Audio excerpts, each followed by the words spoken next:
Le roi, le regard assombri, pesa ces mots. Sais-tu seulement comment l'Empire réagira si les comtes d'Enver et Grégory joignaient leurs forces? Demanda-t-il. Roman s'inclina. Il expliqua que l'Empire n'agirait pas immédiatement. La frontière avec Valhalla était trop éloignée, semée d'obstacles, et le royaume de Cronos était actuellement enlisé dans une guerre au sud. Son regard brilla sous ses mèches sombres. Leur priorité n'est pas Caïro, mais le conflit du sud. Daniel comprit soudain la portée de sa stratégie. Roman voulait frapper vite, neutraliser ses ennemis avant qu'ils ne se réorganisent, quitte à combler les vides laissés par leur chute. Le roi ferma un instant les yeux, visualisant Bénédicte, ses bras croisés devant les silhouettes noires de la faction. Roman ajouta que leur devoir était d'éliminer ces forces corrompues afin de réduire les risques futurs, pas de les maintenir en vie par peur du changement. Daniel reconnut alors que Roman ne se fiait pas au hasard. Il avait étudié la situation du continent dans son ensemble et en tirait une vision claire. Le roi, impressionné malgré lui, comprit que ce jeune homme méritait le respect.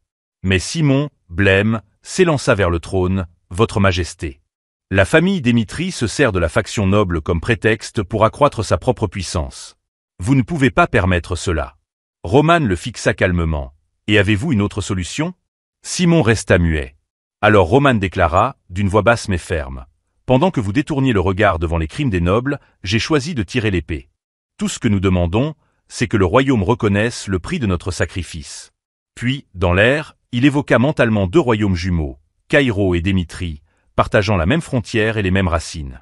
Même si Démitrie devenait un duché indépendant, ajouta-t-il, nous resterions les enfants d'un même arbre. Simon serra les dents, la colère vibrant en lui lorsqu'il comprit que Roman venait de rendre les choses claires.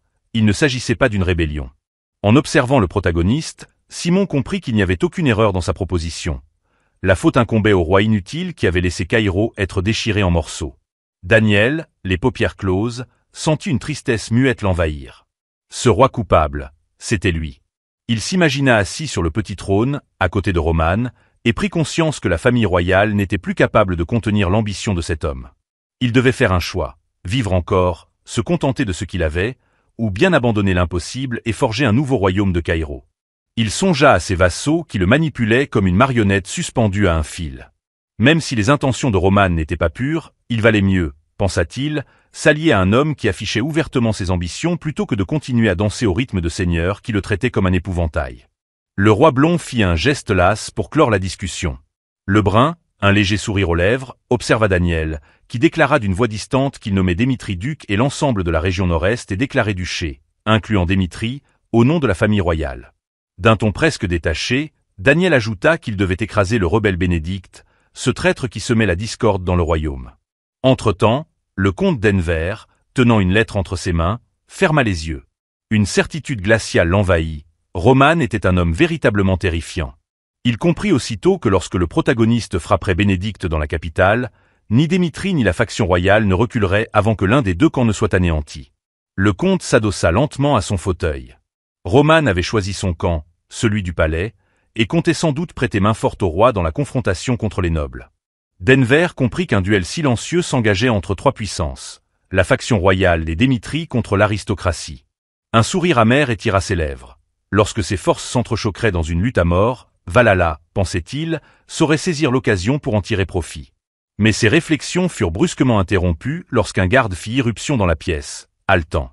Il annonça d'une voix paniquée que Roman venait de pénétrer dans le domaine à la tête de son armée. Le soldat tenta d'ajouter quelques mots, mais sa phrase s'étrangla lorsqu'une main puissante se referma sur sa gorge. Le protagoniste venait de l'abattre d'un geste sec. Roman, le visage fermé, s'avança vers le comte et ordonna qu'il s'incline devant l'ordre royal. Denver resta figé, abasourdi. Pourquoi Roman se présentait-il ici, au lieu de la faction aristocratique? Se reprenant, il se leva précipitamment, cherchant à comprendre de quel ordre il s'agissait. Roman lui apprit alors que le roi le soupçonnait d'avoir conspiré avec Valhalla, en transmettant des informations secrètes par ordre de sa majesté, il devait être arrêté sur le champ. Roman le fixa d'un regard tranchant et déclara que s'il bougeait ne serait-ce que d'un pas, il le ferait exécuter sur le champ, considérant tout geste comme le début d'une insurrection. Le comte serra les poings, furieux, cherchant à comprendre cette accusation absurde. Tout le monde savait qu'il obéissait à Valhalla. Comment pouvait-on parler d'une révolte? Pris de panique, il tendit la main vers Roman et l'interrogea. Croyait-il vraiment pouvoir supporter les conséquences de ses actes? Valhalla, jura-t-il, ne resterait pas sans réagir. Roman porta lentement la main à son épée, lui intimant de surveiller ses paroles. Le comte fronça les sourcils, le traitant intérieurement de scélérat. Mais la lame du protagoniste s'éleva déjà, pointée vers son front. D'une voix calme, presque glaciale, Roman lui ordonna d'abaisser le ton, puisqu'il ne semblait toujours pas comprendre la situation. La pointe de la lame effleura la gorge de Denver. Roman déclara que cette guerre n'était pas seulement contre une faction, mais contre toute forme de trahison. Il devait éradiquer tous les rebelles, y compris ceux, comme Denver, qui se soumettaient à Valhalla et Cronos. Puis, dans un sourire cruel, il ajouta que le comte allait désormais avoir un passe-temps des plus intéressants. Au même moment, le comte Grégory était encerclé à son tour. Il pensa que son rang le protégerait encore, que personne n'oserait le toucher sans conséquence. Mais en levant les yeux, il aperçut Simon, posté face à lui à la tête de l'armée royale. Grégory lui lança d'une voix glaciale qu'il aurait dû savoir ce qui adviendrait s'ils osaient l'attaquer. Il ajouta que l'empire de Cronos n'attendait qu'un prétexte pour intervenir militairement dans le royaume. Simon, vice-capitaine des chevaliers royaux, entendit ces paroles et sentit une ombre de doute le traverser. Grégory avait raison. Si Cronos décidait de franchir la frontière, il tenterait de s'emparer du continent entier. Mais il avança sans hésiter. Le roi, son roi, avait pris sa décision. Caïro venait d'entrer sur une route sans retour. Le comte Grégory esquissa un sourire venimeux et demanda à Simon s'il comprenait réellement sa situation. Sans un mot, Simon abattit son épée dans un geste brutal, lui ordonnant de se taire, il n'avait plus le choix, de toute façon. Le soldat fronça les sourcils et ajouta, d'une voix chargée de rage contenue, que si Cronos osait franchir la frontière, il planterait la tête du comte Grégory sur les murailles de la forteresse. Il comprit, Roman avait eu raison, il ne fallait leur laisser aucune chance. La scène se déplaça une dernière fois vers les terres de Bénédicte. L'homme âgé marchait dans les couloirs de son manoir, essoufflé, les pensées en tumulte. Il venait d'apprendre l'alliance entre Roman et le roi. Il avait toujours su qu'il lui faudrait un jour usurper le trône, mais jamais il n'aurait imaginé que ce moment viendrait si tôt. En son esprit, les alliances se disposaient comme des pièces d'échiquier. Il comprit que s'il parvenait à rassembler toutes les forces de la faction aristocratique, il pourrait encore anéantir Caïro par la force. Son front se plissa d'inquiétude. Roman avait déjà vaincu le comte Nicolas, s'imposant comme le plus puissant des seigneurs. Mais, songea-t-il, tout dans ce monde n'obéissait pas à la simple volonté des hommes. Son domaine, plongé dans une lueur verte, vibrait au rythme des torchers et des lampes suspendues. Il ordonna que l'on convoque tous les nobles et qu'ils envoient immédiatement leurs troupes vers la capitale. Un garde s'avança, hésitant, pour lui annoncer que le comte Fabius refusait de venir. Furieux, Bénédicte contacta aussitôt Fabius à travers un cristal de communication bleuté. Il déclara que Fabius était devenu fou. Non seulement il refusait d'envoyer des soldats, mais il déclinait aussi la convocation du conseil. Le visage de Bénédicte se crispa de rage. Mais Fabius, calmement, lui répondit qu'à ce stade, il valait mieux être honnête l'un envers l'autre. Car, dit-il, il pariait sur Roman pour remporter cette guerre. Bénédicte avait jeté un regard convulsif à son interlocuteur. Son collègue, le comte Fabius, lui avait alors répondu sèchement de ne pas le regarder comme un simple laquais prêt à courir au premier appel. Le vieil homme, la voix tremblante mais ferme, lui avait demandé s'il était certain de ne pas regretter son choix. Fabius, un sourire narquois accroché aux lèvres, avait caressé son menton avant de répliquer qu'en cas d'erreur, il ne trouverait devant lui que la mort. Le comte, à travers le cristal de communication, avait froncé les sourcils et ajouté qu'il avait peut-être commencé comme un traître, mais qu'à partir de ce jour, il ferait tout pour Roman. Bénédicte, interdit, était resté un instant muet. Il lui avait alors demandé s'il avait entendu les rumeurs selon lesquelles Roman traitait ses hommes avec un respect rare. Fabius, son regard fixe dans le cristal, continua que leur vénérable chef de faction semblait totalement ignorer l'état actuel des choses. Et pire encore, qu'il ne savait peut-être pas que la faction aristocratique touchait à sa fin. Les yeux de Bénédicte s'étaient agrandis, sa respiration saccadée. Il sentait, horrifié, la chute presque totale de sa propre faction. Au même moment, le marquis Valentino avait levé la main droite, jurant de soutenir la famille Démitri. Devant les portes du domaine, une foule agitée s'était massée sous les bannières frappées du blason de Valentino. Le marquis Valentino, désormais allié de Démitri, avait réussi à acheter la totalité des mercenaires de Caïro, leur faisant présenter la carte complète des positions de la faction neutre et de l'aristocratie. À cause des manœuvres de Valentino, chef de la faction neutre, les aristocrates ne pouvaient plus déployer leurs troupes au hasard. Leur marge de manœuvre venait de s'effondrer. La scène se transporta dans la salle du conseil royal, où Roman, le roi Daniel et plusieurs comtes étaient réunis autour d'une vaste table. Roman annonça que, quelques jours plus tôt, le comte Fabius et plusieurs familles nobles avaient décidé de rejoindre leur camp. Daniel resta stupéfait. Ces familles faisaient partie des plus puissantes du royaume. Même sans l'appui des Démétries, elles auraient pu mener un coup d'état de leur propre chef. Il observa Roman pointer du doigt la carte étalée devant eux. Tout à coup, Daniel comprit que cette guerre, de l'ombre ou du fer, était dirigée par Roman lui-même. Roman expliqua que si la faction aristocratique parvenait à rassembler ses troupes, elle marcherait sur la capitale. Mais dans la situation actuelle, elle serait forcée d'adopter une posture défensive. Il ajouta, en désignant un autre point sur la carte, qu'en ayant mobilisé toutes leurs forces, ils pouvaient désormais anéantir tous les rebelles d'un seul coup. Daniel déclara alors que le palais mettrait toutes ses forces à disposition et que chaque ordre donné par Roman serait considéré comme émanant directement de la volonté royale. Lorsque Roman apprit qu'il venait d'être nommé commandant suprême de la guerre, il posa la main sur sa poitrine, un éclat de fierté et de gravité dans les yeux. L'atmosphère changea encore. Au château de Bénédicte, les comtes se réunissaient dans une salle tendue d'ombre.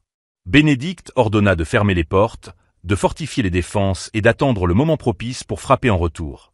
Un jeune homme aux cheveux bruns fit remarquer que Valentino, malgré sa position neutre, avait publiquement déclaré son soutien à Roman. Bénédicte croisa les bras, le visage fermé, lorsqu'on lui demanda s'il pouvait encore espérer la victoire. Le comte Owen, nerveux, proposa alors de solliciter l'aide des alliés de Cronos et de Valhalla. Bénédicte baissa la tête, réfléchissant longuement, avant qu'on ne lui rapporte que les chefs de ces deux puissances avaient été placés en détention. Pourtant, si on leur offrait des conditions favorables, il était presque certain qu'ils accepteraient de rejoindre leur camp. Bénédicte admit que la proposition semblait sensée et demanda combien de temps il faudrait pour les rallier. Le comte répondit qu'il faudrait au moins une quinzaine de jours pour les convaincre et rassembler leurs troupes. Le vieil homme approuva d'un signe de tête et confia à cet homme la responsabilité de cette mission.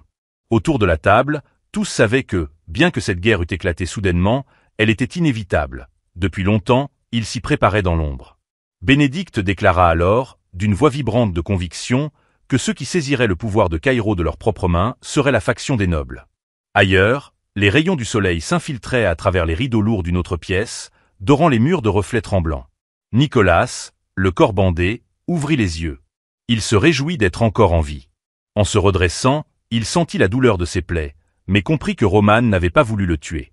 Il se souvenait du coup violent qu'il avait reçu de la part du brun, un coup qui aurait pu le trancher net, et réalisa qu'il n'avait été épargné que par clémence. Tandis qu'il réfléchissait, un garde entra précipitamment. Derrière lui, Simon s'approcha, le regard empreint d'une mélancolie grave. Il avoua avoir cru Nicolas mort, mais se réjouissait de le voir debout. Nicolas le remercia pour son dévouement et voulut connaître les événements survenus pendant son inconscience. Simon expliqua que les troupes s'apprêtaient à partir pour le front et que Roman avait été officiellement investi du commandement suprême. Leur première cible serait la faction de Bénédicte. Nicolas, le regard brûlant, déclara qu'il devait être emmené là-bas, au point de ralliement des armées. Il voulait être témoin de cette guerre. Pendant ce temps, Roman marchait sur le tapis rouge qui séparait deux rangées de soldats. Le comte Nicolas, revenu à ses côtés, lui remit solennellement son épée. Le brun observa la lame nue, conscient que la plus haute élite militaire du royaume venait de lui confier son honneur. Roman fit quelques pas, leva l'épée devant lui et déclara que Caïro avait traversé des temps terribles. Mais à présent, ils allaient reconquérir leur dignité et écraser les rebelles. Son regard dur se perdit à l'horizon. Il reconnut que la douleur de devoir abattre leurs propres compatriotes ne s'effacerait jamais de leur mémoire, mais que, lorsque cette guerre prendrait fin, Caïro retrouverait la paix et la sérénité. Tenant la lame à deux mains, il ajouta d'une voix claire qu'il serait toujours en première ligne et qu'il devait croire en lui pour marcher ensemble vers la victoire. Puis, levant son épée au-dessus de sa tête, il cria « En avant, pour Caïro !» Les soldats reprirent le nom de Roman dans un élan unanime. Ainsi débuta la bataille dont dépendait le destin d'un royaume tout entier. Au-dessus du château, les nuages blancs dérivaient lentement dans le ciel. Roman songea alors que dans cette guerre, la rapidité serait la clé. Plus il laissait de temps aux aristocrates, plus ces derniers gagneraient de possibilités, et plus le sang coulerait. Roman contempla l'horizon d'un regard menaçant, il ordonna qu'on se préparât pour le premier assaut. En observant les catapultes, le capitaine de la garnison nota qu'elles utiliseraient comme prévu des fusées d'éclairs et signala la manœuvre à ses officiers. Le capitaine de la garnison, Cameron, sourit avec une ironie glaciale, sachant qu'un puissant bouclier magique avait été installé le long du périmètre du château de Bénédicte et que celui-ci pouvait encaisser des dizaines de salves de fusées. Il pensa toutefois au fait qu'il fallait alimenter la barrière en monopierre pour que sa résistance se régénérât instantanément. Des silhouettes en manteau rouge se tinrent près des catapultes. Cameron s'interrogea sur leur rôle tandis qu'elles levaient les mains et annoncèrent que les groupes étaient prêts. Le visage de Roman se fit grave. Il pensa que c'était pour de pareilles situations s'il avait enrôlé la tour de magie à ses côtés et que la tâche d'écraser l'ennemi reposait désormais sur les épaules du Phénix. D'un geste, Félix invita les disciples du Phénix à rendre au maître la dette de sa miséricorde. Félix, maître de la tour de magie du Phénix, afficha une fureur contenue et rappela que leur tour se classait 13e parmi toutes celles du continent. Ils allaient le prouver à l'ennemi. Les mages entamèrent alors leurs incantations pour amplifier le projectile des catapultes. Félix expliqua qu'ils utiliseraient une magie d'amplification afin de rendre la charge plus puissante qu'une simple flamme. Lancé d'un sort d'attribut feu, un globe incandescent jaillit du cercle magique et vint frapper les murs du château. Le capitaine, les traits tirés, observa la scène incrédule. La durabilité du premier cercle défensif diminua rapidement et, s'il en était ainsi, il ne tiendrait pas longtemps. Cameron grimaça, se demandant pourquoi des mages, qui d'ordinaire maintenaient une neutralité stricte, s'étaient mêlés au conflit. En remarquant le niveau des arcanistes, il ordonna aux chevaliers de courir vers le cristal bleu et d'activer le système de défense d'urgence. Même si une pluie d'attaques s'abattait sur les monopierres, ils devaient les protéger à tout prix pour empêcher l'effondrement du pouvoir défensif. Simon détourna le regard, confus, et demanda d'où provenait cette armée de mages. Chris, le visage dur, précisa qu'il n'y avait pas si longtemps la tour du Phénix s'était installée sur les terres de Démitrie. Simon s'étonna qu'une tour ayant proclamé sa neutralité fût désormais dans les domaines de Démitrie. Chris répondit que la tour avait juré fidélité à la famille Démitrie. Les mages, en enserrant les canons de leurs enchantements, avaient manifesté leur allégeance en joignant leurs arcanes à la campagne. Le mage annonça l'imminence d'une seconde salve de magie renforcée. Simon, stupéfait, songea qu'une institution accueillie par tous avait choisi de prêter main forte à une seule famille de nobles. Il imagina l'étendue des terres de Démitrie et réalisa que le protagoniste venait d'acquérir une force de combat comparable à celle d'un royaume. Le chevalier pensa que le roi avait fait un choix judicieux. Agenouillé, Roman se tenait au service de la couronne et cette guerre devrait, selon lui, s'achever par la victoire royale. D'un ton sans appel, Roman ordonna de tout réduire en cendres. Simon leva la tête vers le ciel, remarquant que le soleil, bien que pâle, brillait toujours au-dessus de Caïro. Signe, pensa-t-il, que les cieux n'avaient pas abandonné le royaume. Depuis le château, on entendit encore des cris de supplication émaner des combattants, puis, au coucher du soleil, les combats se calmèrent et une brève trêve vint offrir un répit aux soldats des deux camps. Autour d'une table, les nobles se réunirent et interrogèrent ce qu'ils pourraient tenir dans le temps. L'un d'eux estima que si des attaques de cette intensité se poursuivaient, leur résistance ne durerait guère plus de 10 jours. Le Brun demanda si cela constituait tout ce qu'ils pouvaient faire. Bénédicte, bien que préoccupé, consulta les rapports arrivés du baron Winston. Owen répondit que, pour l'heure, les forces combinées de la faction noble s'étaient rassemblées dans la région nord-est. Bénédicte, le regard dur, demanda quelle chance avait l'assaut sur Démitrie d'échouer. Owen présenta alors un chevalier redoutable et affirma qu'il l'emporterait. Le nom de Winston, dit-il, était synonyme de grand stratège et fierté de la faction. Le blond annonça que 3 jours suffiraient pour écraser la bande de Démitrie. Le vieil homme, fronçant les sourcils, reconnut la vérité du calcul mais refusa de s'en remettre à une seule faction impériale. Il confia donc le commandement à Winston en lui enjoignant de revenir victorieux. Ailleurs, un geste sur la carte fit apparaître la route la plus courte. Les terres d'Adélian se trouvaient en arrière de la zone visée. Leroux expliqua, après contact avec l'état-major, que leur capacité ne tiendrait pas plus de 10 jours et que, si l'on frappait Démitrie sans délai, ces 10 jours leur suffiraient. Winston, pragmatique, fit valoir que les combats inutiles aggraveraient la situation et proposa de minimiser les affrontements, leur objectif étant d'ouvrir une voie rapide. Le baron désigna 3 domaines, Adélian, Rollo et Conrad, et fit valoir que ces seigneurs n'étaient guère des fidèles de Démitrie. Leurs possessions avaient été absorbées lors des batailles du Nord et ils conserveraient à l'esprit d'importants intérêts marchands. Winston estima qu'Adélian, cité marchande majeure, ne souhaiterait pas rompre ses liens avec le gouvernement central et chercherait à redevenir neutre.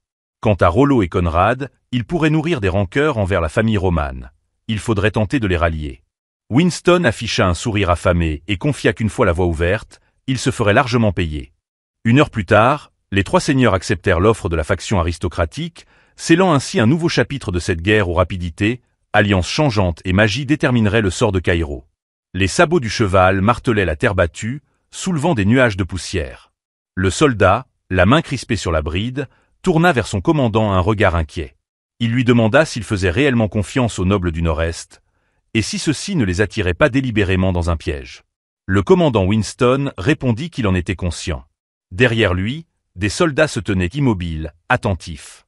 Il ajouta, d'une voix calme mais ferme, que même si c'était un piège, cela n'aurait guère d'importance. Toutes les troupes d'élite de Roman assiégeaient, en ce moment même le marquis Bénédicte. Les forces restantes n'étaient qu'une bande de va-nu-pieds.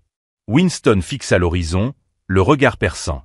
Le soldat osa demander s'il pensait vraiment pouvoir tenir tête à l'armée d'élite de la faction des nobles. Le commandant se tourna vers lui, visiblement irrité, et répondit que c'était impossible. Au-dessus d'eux, les nuages gris s'amoncelaient sur les plaines, lourds de présages. Winston observa que, sur un terrain aussi dégagé, leurs effectifs ne suffiraient pas à repousser l'assaut, même si toute la région du Nord-Est venait à leur secours. Les soldats échangèrent des regards stupéfaits. L'un d'eux pensa que Winston semblait avoir tout prévu, jusque dans les moindres détails. Après tout, les hommes du front ouest étaient d'une autre trempe. Une lueur pâle perça soudain l'obscurité. Winston écarquilla les yeux. D'autres lumières apparurent, innombrables, dans la nuit. Le capitaine Jonathan, la voix tremblante, s'écria qu'il s'agissait des troupes du marquis Bénédicte, des rebelles. Le capitaine Jonathan ordonna qu'on leur intime de déposer les armes, sans quoi ils seraient jugés pour mutinerie. Winston, furieux, le rabroua, qu'il ne profère pas d'ineptie. Bénédicte, dit-il, n'était pas un rebelle. Puis, d'un ton grave, il ajouta qu'il avait au contraire une proposition à leur faire. S'il les laissait passer, le marquis leur accorderait sa clémence et les accepterait parmi ses rangs. Mais s'ils persistaient dans leur hostilité, son regard se durcit. Une aura puissante émana de tout son corps, presque palpable. Winston lança qu'ils seraient alors tous anéantis sur le champ. Le capitaine Jonathan demeura immobile. Il déclara que le reste revenait à Knox. Les bras croisés, Knox répondit qu'il obéirait. Le mage du 5e cercle, il leva les mains, rassemblant une énergie brûlante. Une sphère de feu jaillit de ses paumes, un canon ardent. Le projectile fendit l'air, puis explosa au milieu des soldats ennemis. Une lumière aveuglante illumina la plaine, et les cris d'agonie s'élevèrent dans la nuit. Jonathan brandit son épée et lança l'ordre de charger. Autour de Winston, la bataille éclata dans un fracas d'acier et de feu. Il observait la scène, sidéré. Cela ne pouvait être réel. Jamais, même sur le front ouest, il n'avait affronté une armée d'une telle puissance. Jonathan s'élança, l'épée haute, usant de la technique de l'épée Azura. Son attaque trancha l'air et le commandant, dont le visage se figea d'horreur. Une semaine passa et au château de Bénédicte une explosion de flammes s'éleva contre la muraille, puis tout bascula. Un soldat hurla que la muraille venait de s'effondrer. On devait combler les brèches, au plus vite. Bénédicte, pâle, regarda la scène, accablé. À ce rythme, il ne tiendrait plus longtemps. Pourquoi, demanda-t-il, le baron Winston n'avait-il toujours pas envoyé de message? Un combattant s'avança, tête baissée. Il informa le marquis, déclarant que l'adjoint du baron Winston avait contacté. Bénédicte écouta les mots, puis leva les yeux, bouleversé. Le messager ajouta d'une voix sombre que toute l'armée ayant pris d'assaut la maison d'Émitrie avait été anéantie, et que le baron Winston était tombé au combat. Le silence s'abattit sur la salle du conseil. Les nobles rassemblés autour de la table baissèrent la tête. L'un d'eux murmura que tout était perdu. L'armée du baron Winston avait été réduite en cendres, et le château de Bénédicte pouvait s'effondrer d'un instant à l'autre. Un jeune noble aux cheveux verts détourna le regard, inquiet. Il déclara que la communication avec les partisans de la faction impériale avait également été coupée. Peut-être, dit-il, n'était-il pas encore trop tard pour ouvrir les portes et se rendre? Le vicomte frappa violemment la table du poing, indigné. Se rendre. Owen le foudroya du regard, lui demandant s'il mesurait la portée de ses paroles. Il rappela que Roman avait déjà réduit à néant toutes les forces hostiles.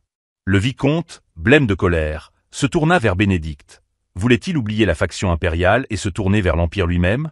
Le marquis fronça les sourcils, intrigué. Que voulait-il dire par là? Owen répondit que, de toute manière, leur lutte était déjà perdue. Plutôt que d'attendre docilement la mort, ne valait-il pas mieux survivre, quitte à courber l'échine?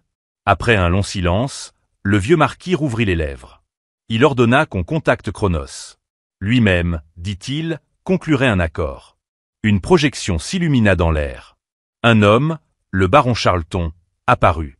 Il s'excusa d'emblée, expliquant qu'il coopérait déjà avec le comte Grégory, non avec eux. Bénédicte, imperturbable, répondit que le roi Caïro avait lancé une purge totale, et que ses alliés, le comte Grégory et le comte Denver, avaient été arrêtés. Charleton fronça les sourcils. Ce choix, dit-il, n'influencerait en rien l'empire de Cronos. Tout ce qu'il leur fallait, c'était une faille à exploiter. N'était-ce pas le cas? Puis, d'un ton acéré, il demanda à Bénédicte ce qu'il attendait réellement d'eux. Le marquis le fixa avec gravité. Il demanda que Cronos attaque le front ouest du royaume de Caïro, dès l'acceptation de l'accord. Moins de 12 heures plus tard, 3 lignes frontalières s'effondraient déjà. Le marquis Bénédicte contacta alors le roi Daniel et lui demanda s'il aimait son cadeau. Daniel, réalisant la raison derrière les attaques soudaines de Cronos, hurla de colère.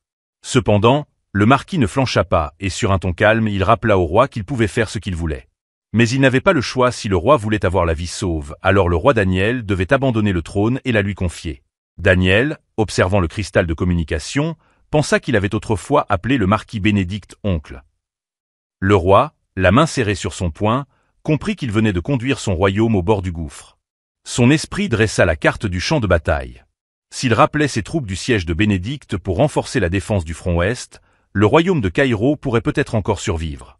Mais dans ce cas, la faction aristocratique survivante, soutenue par Cronos, deviendrait plus arrogante que jamais. Le souverain blond tourna la tête vers Simon, le visage crispé par la rage. Il déclara que, même faible et incompétent, il ne serait jamais un traître à son pays. Puis il ordonna à Simon de contacter Romane. Daniel leva les yeux vers la projection du général blond. Celui-ci annonça que le marquis Bénédicte avait scellé une alliance avec l'empire de Cronos et que la seconde ligne de défense du front ouest était déjà tombée. La troisième ne tiendrait plus longtemps. Le roi resta silencieux un instant, le regard sombre. Il déclara que, certes, l'élimination de la faction aristocratique était cruciale, mais qu'il ne pouvait pas permettre à l'armée impériale de tout ravager à sa guise. Le général le fixa, le ton menaçant. Il affirma que si le roi ne parvenait pas à écraser la rébellion maintenant, il le regretterait jusqu'à la fin de ses jours. Daniel déclara qu'il comprenait.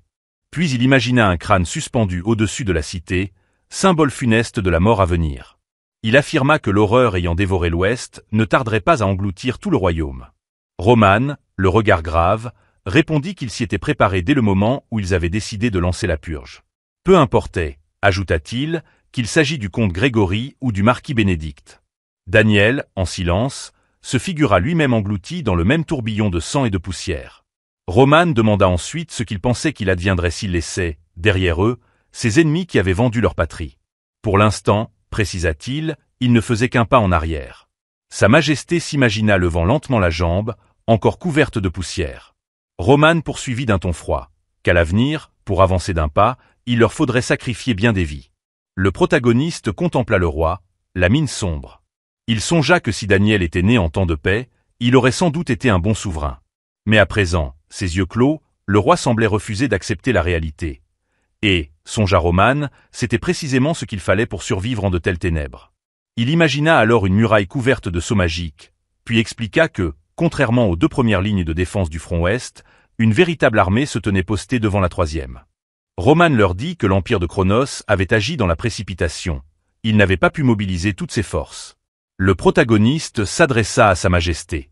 Il lui demanda de placer sa confiance dans les commandants du royaume de Caïro, affirmant que, s'il pouvait simplement gagner du temps, la situation tournerait. Puis il ajouta, le regard dur, dans 3 jours, il écraserait toute la faction du marquis Bénédicte, atteindrait le front ouest pour arrêter l'avancée de Cronos. Sa Majesté lui rendit un regard tout aussi farouche, jurant qu'en 3 jours, coûte que coûte, il devait châtier les rebelles. Lorsque la nuit tomba, les soldats rampèrent silencieusement à travers champs. Profitant de la négligence de la faction aristocratique, Romane déplaça ses troupes sous le couvert des ténèbres. Cachés dans les fourrés, ils observaient la porte de la forteresse de Bénédicte et bloquaient sa route de retraite. Tous attendaient que le bouclier magique qui protégeait les murs atteigne sa limite. Romane se tint devant ses hommes. Il déclara que la barrière magique ne tiendrait plus longtemps et que, le lendemain, il lancerait l'assaut final. Fabius s'avança et demanda la permission de se battre en première ligne. Romane le fixa, intrigué. Fabius pensa alors que, d'après ce qu'il savait, Romane faisait partie de ces chefs qui récompensaient le mérite à sa juste valeur. Il se souvint d'une conversation qu'il avait eue avec Bénédicte. Bien qu'il fût membre de la faction aristocratique, il avait refusé d'obéir à l'ordre de rassemblement, préférant rejoindre leur rang. Les yeux flamboyants, il demanda au commandant en chef une chance de prouver sa loyauté. Romane esquissa un léger sourire. il dit que Fabius lui ressemblait. Il pensa à sa vie passée, se rappelant un vieil homme au sourire étrange. Il se rappela que le démon de sang était animé par une loyauté sans limite, tandis que le démon fou ne vivait que pour devenir plus fort. Quant au démon à deux visages, il avait changé de maître 3 fois avant d'accéder au rang des 4 rois célestes. Pensant au vieillard goguenard, Roman reconnut qu'il était des plus singuliers. Roman conclut qu'il n'était nul besoin de feindre un sourire devant lui. Fabius posa le poing sur sa poitrine. Roman lui assura que s'il prouvait son utilité, son passé serait oublié. Il le désigna du doigt, un sourire en coin. C'était lui qui combattrait en tête. Fabius sourit, un sourire avide et meurtrier. Il jura de se battre jusqu'à la mort. Le lendemain, les soldats se rangèrent sur les remparts. Ayant appris que l'empire de Cronos soutenait désormais leur camp, les nobles se sentirent gonflés d'orgueil et d'ardeur. Le mage avança d'un pas, se plaçant devant la grande porte. Félix, les yeux flamboyants, pensa que l'heure était venue de rendre à son seigneur la foi qu'il lui avait accordée. Derrière lui, un dragon de feu apparut, rugissant. Félix se rappela qu'il s'agissait de l'arme secrète de la tour de magie du Phénix. Un gigantesque cercle magique s'illumina sous ses pieds. Il invoqua la flamme dévorante. Les soldats, stupéfaits, reculèrent. « Qu'est-ce que c'est que ça ?» cria l'un d'eux. Félix leva la main, une pluie de feu s'abattit du ciel. Des centaines de flèches enflammées percèrent la brume. Les cris retentirent, « Courez !» Bouclier, vite. Une explosion secoua la muraille. Les enchantements de défense se brisèrent dans un éclat aveuglant. Félix, un sourire carnassier aux lèvres, observa la forteresse éventrée. Le mur est détruit, hurlèrent les soldats. Fabius brandit son épée, l'œil féroce, en avant. Punissons ces traîtres, même au prix de nos vies. La mêlée éclata. Les lames s'entrechoquèrent, les corps tombèrent. Un cheval fut abattu sous Fabius. Il traça à la hâte un cercle magique à son pied, lança un sort d'accélération et bondit de côté. Rien ne l'aurait obligé à se jeter ainsi dans la mort. Il aurait pu, comme les autres nobles, rester à l'arrière. Mais en choisissant le danger, il prouvait sa valeur. Son épée fendit l'air, transperçant la tête d'un soldat. Puis, couvert de sang, il s'effondra à genoux, haletant. Il pensa qu'il avait rempli son rôle. Désormais, c'était au tour de Roman. À travers la brèche fumante, le protagoniste s'avança. Les soldats ennemis hurlèrent de l'abattre. Roman ricana, déclarant que le démon Caïro venait d'apparaître. « Tuez-le! Tuez le démon !» criait-il. Il répéta, amusé, que si c'était cela, alors oui, il était un démon. Et il aimait ça. Cameron, spectateur de la scène, observa avec lassitude le champ de cadavres. Il murmura que Roman était bel et bien l'incarnation du démon de Caïro, un monstre d'une puissance inhumaine. Sur la table du conseil, un cristal magique vacillait. Un soldat haletant annonça que la situation tournait au désastre. Les troupes ennemies avaient percé les murs de la forteresse. Les nobles, assis autour de la table, restèrent figés. Le messager ajouta que la magie protectrice était épuisée, et que Roman abattait sans relâche, un à un, les soldats envoyés par chaque famille. Le jeune noble aux cheveux verts fixa le cristal, le visage livide. Les soldats, haletants, avaient affirmé qu'il leur fallait fuir immédiatement. Roman, rompant brusquement le silence, saisit le cristal de communication. Sa voix résonna avec une gravité glaciale lorsqu'il demanda si le marquis Bénédicte et les autres traîtres pouvaient l'entendre. Tenant d'une main le cristal et de l'autre son épée, il déclara qu'il ne devait nourrir aucun espoir de survie. Il leur ordonna de résister jusqu'au dernier souffle, car même s'ils s'agenouillaient, baissaient la tête et pleuraient jusqu'à s'en déchirer la gorge, il les châtierait jusqu'à la 3e génération pour avoir trahi leur patrie. Bénédicte, pétrifié, fixait le vide devant lui. À travers le cristal, Roman lui lança un regard dément, lui promettant qu'il se reverrait bientôt. Plusieurs décennies plus tôt, le jeune Bénédicte s'était prosterné devant le roi. Sa Majesté lui avait alors confié qu'il ne pouvait risquer le peuple dans une guerre contre l'Empire. Le jeune noble s'était insurgé, incapable de comprendre une telle prudence. Le roi, impassible, lui avait simplement répondu que tout était dit, avant de le congédier. À cette époque, Caïro était dirigé par un souverain hésitant. Tandis qu'il doutait, les factions impériales alliées à Cronos et Valhalla gagnaient en puissance, étouffant peu à peu l'autorité du royaume. Dans la pénombre d'un caveau argenté, 2 silhouettes sombres s'élevaient au-dessus des armoiries familiales. Près d'un cercueil d'argent, Bénédicte, alors jeune, assistait aux funérailles de sa jeune sœur, la reine défunte. Le garçon aux cheveux blancs avait murmuré qu'on disait la maladie héréditaire et que la médecine trop faible du petit royaume était seule à blâmer. Des larmes amères avaient coulé sur ses joues. Il avait songé qu'avec les méthodes avancées de l'Empire, elle aurait pu vivre. C'est ainsi qu'un doute profond s'était insinué dans le cœur de Bénédicte, celui de la voie que suivait Caïro. Peu après, il s'était adressé aux nobles, proclamant qu'il ne pouvait plus faire confiance à la famille royale. Il affirma qu'il fonderait un gouvernement indépendant, capable de guider Caïro sur la bonne voie. Les foules, galvanisées, levèrent le poing. Ainsi naquit la faction aristocratique. Les années passèrent. Assis sur son trône invisible, le marquis Bénédicte voyait ses idéaux se corrompre. L'homme, désormais vieilli, se prit la tête entre les mains, ne comprenant plus quand tout avait dérapé.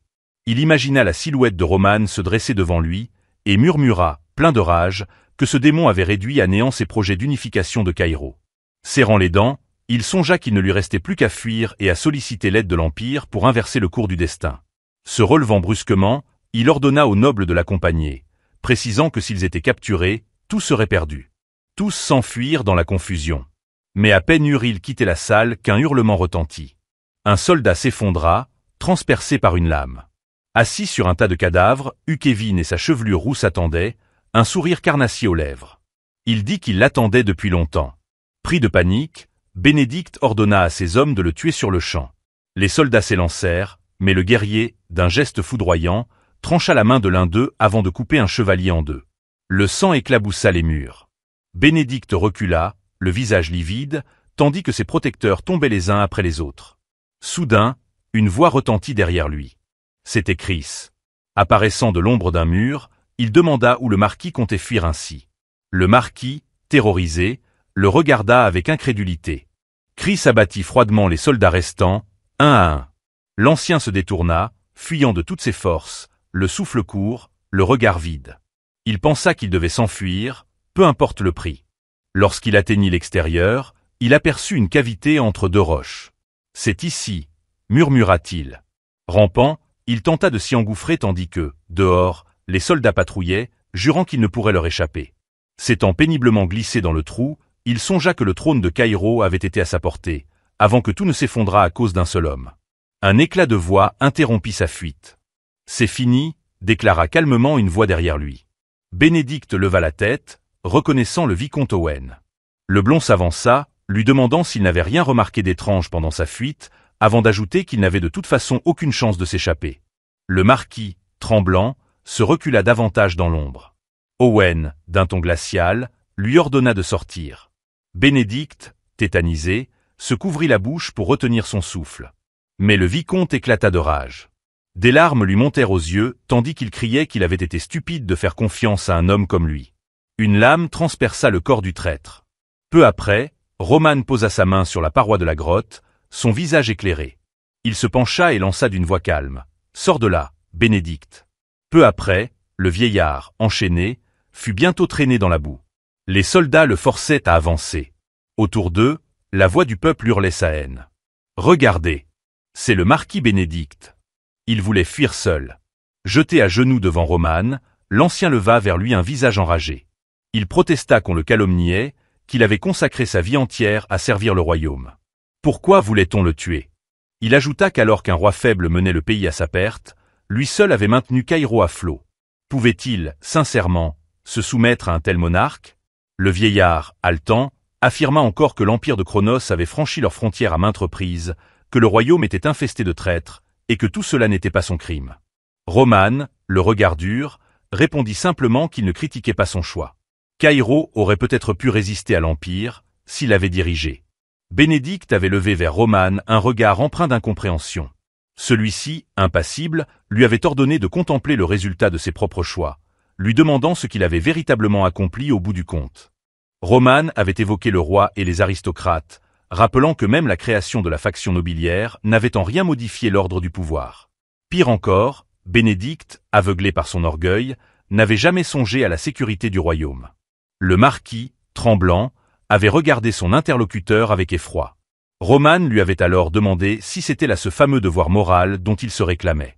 Sans un mot, le brun avait posé la lame de son épée contre la gorge du vieil homme. Il lui avait dit qu'il n'y avait aucune honte pour les faibles à courber la tête si c'était pour protéger le peuple. Puis, d'une voix glaciale, il avait exhorté à réfléchir à ce qu'il avait renié, jadis. Pris d'une panique muette, le marquis supplia qu'on lui laisse la vie sauve. Il jura qu'il vivrait désormais pour la famille royale, et plus encore pour Démétrie. Mais Roman, les yeux mi-clos, murmura qu'il était trop tard. L'instant d'après, sa lame s'était abattue. La tête du marquis Bénédicte roula sur le sol. Ainsi s'achevait la vie de l'un des hommes les plus illustres du royaume de Caïro, celui qu'on appelait jadis la lumière du gouvernement. À cet instant, la lumière du soleil filtrait à travers les hautes fenêtres du palais royal. Un soldat, essoufflé, s'était précipité dans la salle du trône pour annoncer la victoire. Le chevalier s'était incliné profondément devant sa majesté, déclarant que Roman avait pris la forteresse de Bénédicte. Daniel, debout près du trône, avait laissé échapper un long souffle. Il songea qu'ils avaient réussi, mais se rappela aussitôt que l'heure n'était pas à la réjouissance. Les mouvements de l'empire de Cronos demeuraient incertains, et cette inquiétude ne le quittait pas. Regardant le soleil couchant teinter la cité d'un orange sanglant, il avait ordonné qu'on félicite Roman pour ses mérites militaires, mais qu'on le dépêche sans délai au front de la frontière ouest. Sur la table, un cristal de communication diffusait la lumière pâle du front occidental, la troisième ligne de défense. Un soldat annonça que tel était l'ordre du roi, tenir 3 jours. Durant ce délai, la rébellion serait écrasée, et Roman rejoindrait le front pour repousser Cronos. Dans la salle de conseil, Flora, le visage grave, écoutait les débats. Unique femme du front occidental, ancienne étudiante de l'Académie royale, elle était devenue, malgré la controverse, la première conseillère militaire de l'histoire de Caïro. On la disait aussi belle que redoutable. Elle avait rencontré Roman autrefois, et depuis ce jour, une lueur de respect silencieux ne l'avait plus quittée. Devant la carte du royaume, les pions représentant les forces rebelles et impériales étaient éparpillés comme des cicatrices. Un homme, le regard sombre, affirma qu'il était impossible, selon toute logique, d'éteindre la rébellion en 3 jours. Baron Noël, chef du cercle des conseillers, acquiesça en hochant la tête. Même avec la porte de téléportation, il faudrait 1 à 2 jours de déplacement. Était-ce seulement faisable? Un autre officier, les bras croisés, admit qu'ils avaient raison. Dans le pire des cas, ils ne parviendraient pas à tout contenir. Le comte Vandenberg, commandant en chef du front occidental, observait avec curiosité. Flora, droite et calme, déclara alors qu'elle n'était pas de leur avis. Elle affirma que le délai de 3 jours avait sans doute été fixé par Roman lui-même, et qu'en réalité, il ne faudrait pas plus de 5 jours pour conclure. Le comte fronça les sourcils et demanda d'où elle tenait une telle certitude. Flora, en se souvenant de la prestance implacable du guerrier, répondit qu'elle parlait d'expérience. Roman ne pouvait être jugé selon les critères ordinaires. Vandenberg, sceptique, répliqua qu'il s'agissait là d'une affirmation gratuite. Mais la jeune femme poursuivit. Cronos, expliqua-t-elle, manquait lui aussi de temps. L'Empire devait frapper avant la chute du marquis Bénédicte. Il ne leur restait qu'une seule option, une attaque frontale. Frappant la table de sa main, elle ajouta que ses conclusions reposaient sur l'analyse des stratégies passées de Cronos. Quand l'Empire voulait intimider, il privilégiait les combats rapprochés. Mais lorsqu'il visait une victoire totale, il déployait ses mages de guerre. Le comte approuva d'un signe de tête. Il savait déjà que Cronos alignait ses forces magiques. Flora reprit, les yeux plissés. L'Empire abritait cette tour de magie, et il était probable qu'ils expérimentaient de nouvelles tactiques pour amplifier leur puissance. Elle déclara qu'il fallait éliminer la variable des mages. Selon elle, leur défense chutait considérablement lors des incantations. Contraints de lancer leur sort à distance, ils laissaient des traces énergétiques exploitables. Si l'on parvenait à prédire leur position future, il serait possible de piéger le sol de runes magiques. Le commandant, dubitatif, répondit que ce plan était irréalisable. On ne pouvait anticiper la position exacte d'un mage, et ceux-ci détecteraient les pièges en manipulant le mana. Flora, imperturbable, soutint que c'était précisément pour cela qu'il devait proposer un duel de représentants. Vandenberg, stupéfait, demanda si c'était bien là son intention. La jeune femme acquiesça. Elle expliqua que cette manœuvre forcerait les mages à se dévoiler, et qu'ils pourraient alors localiser leur centre de pouvoir. Le comte, pensif, demanda ce qu'elle comptait faire de la détection du mana. Flora répondit que le rôle du bretteur engagé dans ce duel serait crucial. En sentant la concentration du mana dans l'air, il pourrait révéler l'aura des mages. Même un mage, dit-elle, ne pourrait percevoir un piège tissé dans l'ombre d'un autre. Un silence pesant s'abattit dans la salle. Flora baissa légèrement la tête. Le vrai problème, murmura-t-elle, était de savoir qui oserait participer à ce combat. Les soldats échangèrent des regards incertains. Flora, d'une voix lasse, finit par avouer que, pour celui qui ferait le duel impérial, les chances de survie étaient, franchement, quasi nulles. Rodwell déclara d'une voix ferme qu'il participerait au combat. Son regard, grave et déterminé, balaya l'assemblée tandis qu'il affirmait que quelqu'un devait le faire. Il demanda la permission de se présenter au duel. Les autres officiers, interdits, le fixèrent en silence. Dos tourné à lui, le comte Bandenberg finit par lâcher d'un ton tranchant que Rodwell serait bel et bien leur représentant dans ce duel des champions. Au dehors, un crépuscule orangé embrasait les remparts du château. Flora s'approcha de Rodwell, le front plissé par l'inquiétude. Elle lui demanda pourquoi il se portait toujours volontaire pour les missions les plus périlleuses. Sa voix vibrait d'une colère contenue, presque désespérée. Elle lui rappela que son service était terminé, qu'il n'avait plus rien à prouver. Les bras croisés sur la poitrine, la jeune blonde le traita de fou. Selon elle, il avait perdu toute raison. Rodwell lui lança un regard froid, impénétrable. Flora ajouta, d'une voix plus basse, que si beaucoup le considéraient comme un patriote, elle ne voyait en lui qu'un suicidaire, un homme trop avide de mourir pour une cause. Le vent souleva les bannières sur les remparts. Tous deux fixaient l'horizon, là où le soleil déclinait derrière les montagnes. Flora lui ordonna de songer à son avenir. Un jour, il deviendrait commandant en chef, et il ne pouvait pas mourir ici. Rodwell posa la main sur la pierre froide du mur et répondit simplement qu'il en avait besoin. Déconcertée, Flora le dévisagea, et qu'il lui avait fallu du temps pour accepter le changement qui s'était opéré chez lui. Longtemps, il l'avait nié. Mais à présent, il était prêt à tout pour obtenir la reconnaissance, et le surpasser. Flora demeura un instant sans voix. Puis, d'un ton plus distant, elle confia qu'elle aussi se trouvait là pour éviter de répéter la même erreur. Elle détourna le regard, ajoutant qu'il valait mieux en rester là. Un silence pesa entre eux. Le ciel flamboyait d'un rouge profond. Flora finit par serrer le poing et le frappa doucement contre celui de Rodwell. Elle déclara qu'il devait revenir victorieux, quoi qu'il arrive.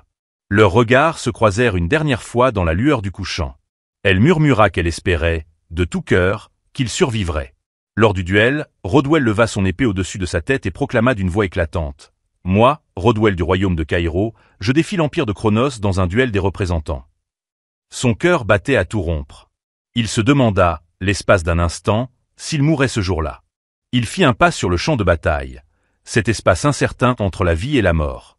Face à lui, un chevalier s'avança, le sourire aux lèvres. « Mon nom est Osphore, dit-il, et je serai ton adversaire. » Un simple épéiste de 3 étoiles, sans rang particulier. Le juge leva un drapeau rouge et donna le signal. Le duel commença. Contrairement au royaume de Caïro, où 3 étoiles suffisaient pour être reconnu comme un guerrier de rang, dans l'empire de Chronos, même le dernier du classement détenait 4 étoiles. Rodwell serra les dents. L'acier siffla. Les lames s'entrechoquèrent avec fracas. Osphore le provoqua, moqueur, lui demandant où il croyait aller. Ils appartenaient à 2 mondes différents. Le jeune soldat de Caïro ignora la douleur, ses muscles brûlants. Il refusa de reculer. Osphore, féroce, redoubla d'attaque. Rodwell pensa que c'était un résultat attendu, l'écart entre lui et son frère semblait infranchissable. Mais il décida de se battre jusqu'au bout. L'épée de son adversaire fendit l'air, frôlant son visage. Une seconde d'hésitation. S'il esquivait, il risquait de perdre, s'il restait, il perdrait un œil. Alors, dans un ultime élan, il riposta. La lame de Rodwell transperça le flanc d'Osphore, qui cracha un jet de sang avant de s'effondrer. Rodwell, haletant, porta une main à son œil blessé et esquissa un sourire. « Quittez le royaume de Caïro », lança-t-il d'une voix glaciale. Une fois revenu à l'intérieur des murs. « Le plan a-t-il réussi » demanda Rodwell blessé. Rodwell soupira longuement tandis que Flora, le souffle court, affirma que oui. Un mince sourire éclaira son visage. À l'autre extrémité du front du côté des soldats Chronos, un homme en armure s'assit dans un fauteuil. Il ordonna de préparer les mages de combat et d'activer la déflagration. C'était le comte Fabio, commandant en chef de l'empire de Chronos. Sous un ciel de plomb, les mages impériaux prirent place. Le vent portait l'odeur du fer et de la cendre. Flora et le comte Bandenberg observaient la plaine depuis les remparts. Le comte lui demanda à quel moment elle comptait déclencher les pièges magiques. Flora répondit que s'ils explosaient trop vite, l'ennemi aurait le temps de se préparer. Elle visualisa les cercles rouges gravés dans le sol, expliquant que leur rayon d'efficacité atteignait 300 mètres, mais qu'une erreur de 100 mètres demeurait possible. Elle ajouta, le regard dur, que les mages étaient les plus vulnérables lorsque leur sort atteignait leur apogée. C'était à cet instant précis qu'il fallait frapper. Si les pièges se déclenchaient alors, la résonance magique priverait les mages ennemis de leur pouvoir. Bandenberg hocha la tête, comprenant enfin sa stratégie, et attendit son signal. Les mages impériaux commencèrent à concentrer l'énergie, leurs mains irradiant d'une lumière bleutée. « Maintenant !» cria Flora. Le comte hurla à son tour, « Faites-les exploser !» Une lumière aveuglante jaillit, engloutissant les mages de Cronos. Fabio se leva brusquement, le visage déformé par la colère. « Misérables insectes, ils n'abandonneront donc jamais !» L'explosion se répercuta jusque dans les fortifications. Fabio, furieux, ordonna à ses soldats de montrer à ces ratés de Caïro la véritable puissance de l'Empire. Les troupes impériales chargèrent. Les chevaliers de Caïro répondirent avec la même rage. Les échelles furent renversées, les lances brisèrent des crânes, des flèches sifflèrent. Un soldat de Cronos escalada le mur, un rictus sanglant aux lèvres, une flèche se ficha dans son front. Flora, arc en main, ordonna à ses troupes de ne pas baisser la garde. L'ennemi avait perdu ses mages, la chance tournait enfin. Elle leur cria qu'ils ne devaient, sous aucun prétexte, céder du terrain, car si la frontière de l'Ouest tombait, leur famille à Caïro serait perdue. Le combat dura toute la nuit, d'une violence inouïe. Les corps s'amoncelaient au pied des murailles. Ceux qui, la veille encore, croyaient l'Empire invincible, voyaient désormais ses lignes reculer. Lorsque le soleil se leva derrière les montagnes, au 3e jour, la garde royale de Roman atteignit enfin le front de l'Ouest. Sur son cheval, Roman observait les ruines du champ de bataille. Plus loin, Fabio, monté lui aussi, aperçut l'armée de Caïro qui avançait, implacable. Alors, l'Empire de Cronos battit en retraite. Peu après, les officiers s'étaient réunis autour de la grande table de guerre. Le comte Vandenberg, le visage éclairé par la lueur vacillante des torchers, déclara que le héros du jour était tout simplement extraordinaire. Il avait écrasé la rébellion en une seule journée. Il poussa un profond soupir de soulagement, ajoutant que, grâce à lui, ils pouvaient enfin reprendre leur souffle. Roman, impassible, répliqua que l'heure du repos n'était pas encore venue. Il affirma qu'ils devaient désormais mobiliser toutes leurs forces. Le comte, surpris, lui demanda pourquoi une telle hâte. Cronos et ses alliés venaient de se retirer, l'ennemi battait déjà en retraite. Roman posa alors un doigt sur la carte étalée devant eux. Le combattant, intrigué, voulut connaître la raison. Le général expliqua que les troupes de Cronos avaient franchi la frontière et envahi le territoire de Caïro. Son doigt glissa sur la carte jusqu'à un point précis. Il ajouta que, s'ils avaient enduré jusque-là l'oppression de l'Empire, il était temps à présent de leur montrer un autre visage du royaume. Tous levèrent les yeux vers lui, frappés par la détermination farouche qui animait son regard. Roman poursuivit d'un ton solennel. Le roi lui avait confié le commandement absolu de cette affaire. Il devait rassembler les armées, ouvrir les portes de la forteresse et partir en chasse des envahisseurs en fuite. Il jeta à ses hommes un regard dur, presque incandescent. « Nous irons les pourchasser jusque dans leur empire, » dit-il, « et nous leur ferons payer leur arrogance. » Rodwell demeura pétrifié. Était-ce bien là son frère, Roman? Des images confuses affluèrent dans son esprit. Des bouteilles vides, des nuits d'ivresse, un homme que les gardes jetaient hors des tavernes pour tapage. Autrefois, Roman n'était qu'un débauché sans honneur, indifférent à tout ce qui touchait à l'épée ou à la guerre. Rodwell fixait à présent cet homme méconnaissable, se demandant comment un tel changement avait pu survenir en si peu de temps. Son visage, sa voix, tout semblait différent. Pourtant, quelque chose d'indéfinissable, au fond de ses yeux, rappelait encore celui qu'il avait connu.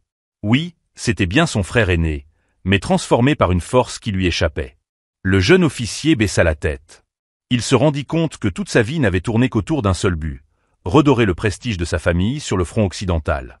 Et voilà qu'en un instant, son frère avait réduit à néant tout ce qu'il avait bâti. Une douleur sourde monta en lui. On l'appelait par le passé le futur Dmitri, mais à cet instant il comprit qu'il n'était qu'un soldat immobile, tournant en rond dans ses illusions. Que faisait-il donc de sa vie? Roman, de son côté, contemplait la carte avec gravité. Le conseiller nul fronça les sourcils et demanda quel bénéfice le royaume tirerait d'une telle poursuite. Flora, hésitante, baissa les yeux. Elle rappela que les soldats du front ouest combattaient sans répit depuis plusieurs jours. Ouvrir les portes de la forteresse, maintenant équivaudrait à une condamnation à mort. Vandenberg, perplexe, souligna que le rôle du front n'était pas d'exterminer l'armée impériale, mais de protéger la sécurité du royaume. Fallait-il vraiment raviver la guerre? Roman leva les yeux vers eux. Sa voix résonna, froide et tranchante.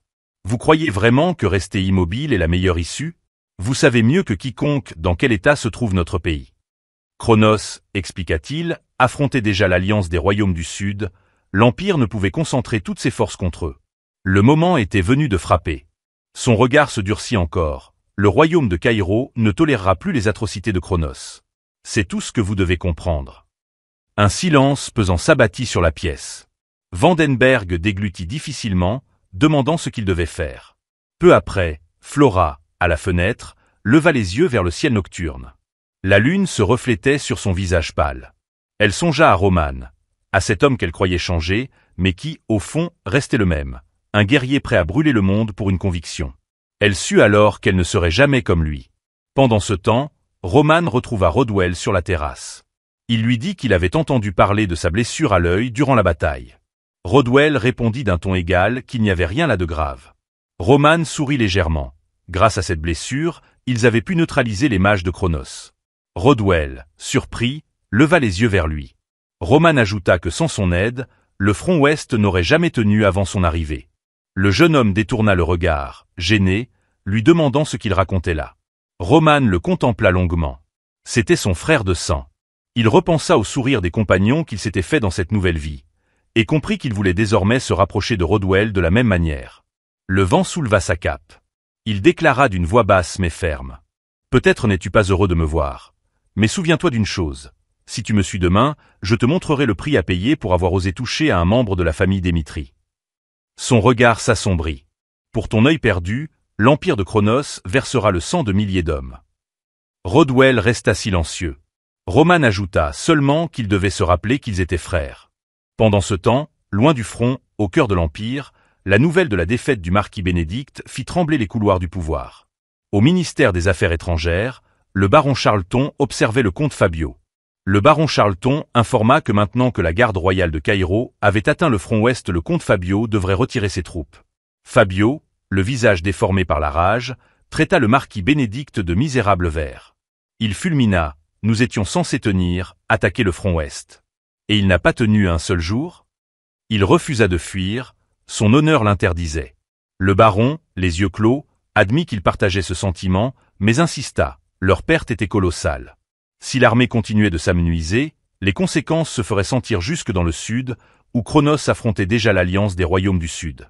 Fabio serra les dents.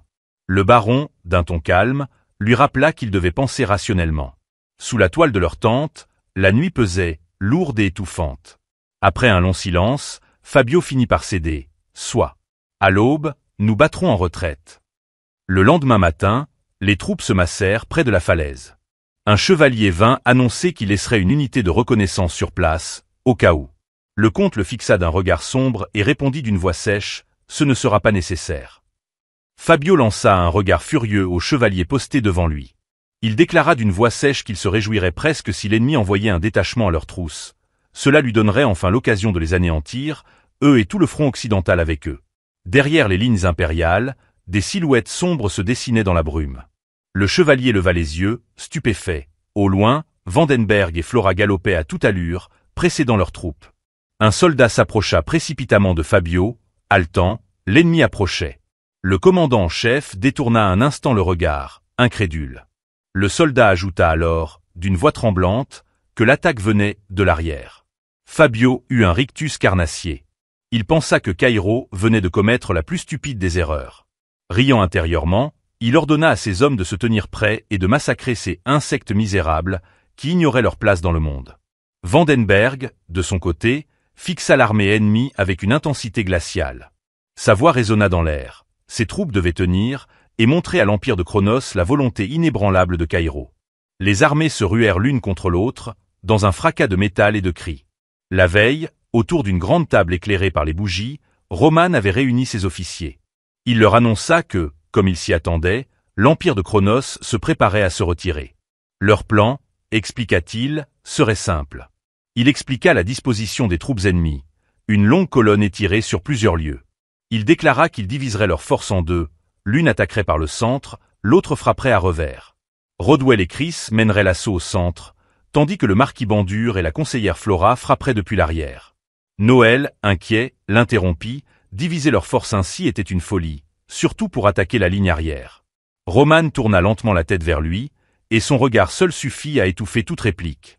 Il expliqua qu'une fois le centre percé, Chris et ses hommes rejoindraient la seconde vague pour semer le chaos parmi les rangs ennemis. Leur objectif, dit-il, était clair, briser la colonne, désorganiser l'ennemi et ouvrir une brèche définitive. Alors, Caïro obtiendrait une victoire totale. Au lever du jour, les armées s'étaient affrontées dans un tumulte infernal. Un chevalier impérial, couvert de sang, exhorta ses soldats à ne pas céder. Leur adversaire n'était qu'un royaume insignifiant, et ils étaient les fiers guerriers de Cronos. Mais la réalité leur donna tort. Vandenberg serra les dents en observant le combat. Les soldats de l'Empire, disciplinés et supérieurs en nombre, combattaient avec une efficacité terrifiante. Pourtant, il savait qu'il ne devait pas reculer. Il cria à ses troupes de tenir la ligne, de montrer à ces monstres impériaux la vraie force de Caïro. Les boucliers s'alignèrent, les épées s'entrechoquèrent, et la terre se teinta de rouge. Mais bientôt, au cœur de la colonne, une scène inimaginable se produisit. Les chevaliers de Romane, enveloppés d'une lueur bleutée, frappaient les soldats ennemis avec une puissance surnaturelle. Les soldats de Cronos reculèrent, horrifiés. Certains murmuraient, incrédules, que ces hommes n'étaient que de simples soldats. Comment pouvaient-ils manier l'aura spirituelle des Azuras? Romane observait la bataille aux côtés de son frère. Rodwell, stupéfait, vit les soldats, ceux de Dmitri non seulement tenir tête, mais repousser les légendaires troupes impériales. Il comprit alors que ces chevaliers n'étaient plus des hommes. Ils étaient devenus des démons forgés par la volonté de leur chef. Il se tourna vers son frère, et son cœur se serra. Tout cela avait commencé avec lui. Les paroles que Romane avait prononcées la veille lui revinrent en mémoire. Des mots qu'il n'avait pas compris, mais dont le sens lui apparaissait maintenant, limpide et effrayant. Romane, les yeux mi-clos, se tourna vers Chris. Il ordonna qu'on divise le reste des troupes comme prévu. Chris hocha la tête et reçut l'ordre de contourner l'ennemi par l'arrière. Quant à Romane, il déclara qu'il affronterait lui-même le reste des soldats de Cronos qui bloqueraient cette voie. Rodwell, terrifié, voulut protester. Mais Chris s'élança déjà, entraînant ses hommes dans un galop furieux. Une flèche siffla et atteignit un soldat en pleine tête. Flora détourna les yeux, le cœur serré. Autour d'elle, les lignes de Caïro pliaient sous la pression. Vandenberg leva alors la main, ordonnant à ses troupes de former un mur de boucliers. Les chevaliers obéirent, serrant les rangs. Les soldats de l'Empire s'arrêtèrent, stupéfaits. Pourquoi ces fous passaient-ils à la défensive après avoir chargé? Les chevaliers, impassibles, plantèrent leurs lances dans le sol. Le commandant hurla qu'aucune brèche ne devait s'ouvrir. Dans l'ombre, des silhouettes approchaient. Vandenberg, entendant le grondement des sabots, comprit. Il cria de retirer les boucliers et de charger. Les renforts étaient arrivés. Chris, le visage éclaboussé de sang, leva son épée qui se mit à luire d'un éclat bleu. Vandenberg lança. Montrons à tout Cronos ce que vaut le nom de Dmitri. Chris rugit, traversa le champ de bataille comme la foudre et tailla dans les rangs ennemis. Flora, son arc à la main, suivait la scène, fascinée. C'était bien digne des chevaliers de Romane. Avec une force de nombre dérisoire, il repoussait pourtant les élites de l'Empire. Soudain, un homme s'avança. C'était un bretteur d'élite, un épéiste 3 étoiles de Cronos. Une aura verte jaillit de son corps. Il déclara qu'il serait l'adversaire du blond. Chris ne répondit pas avant même que l'homme ne termine ses propos, il trancha la tête de l'homme d'un seul coup, son épée auréolée de lumière. À cet instant précis, celui qu'on nommerait bientôt l'homme qui fit trembler le continent venait d'imposer son existence au monde. Merci d'avoir regardé. N'oubliez pas de liker et de vous abonner pour plus de contenu et laissez votre impression en commentaire.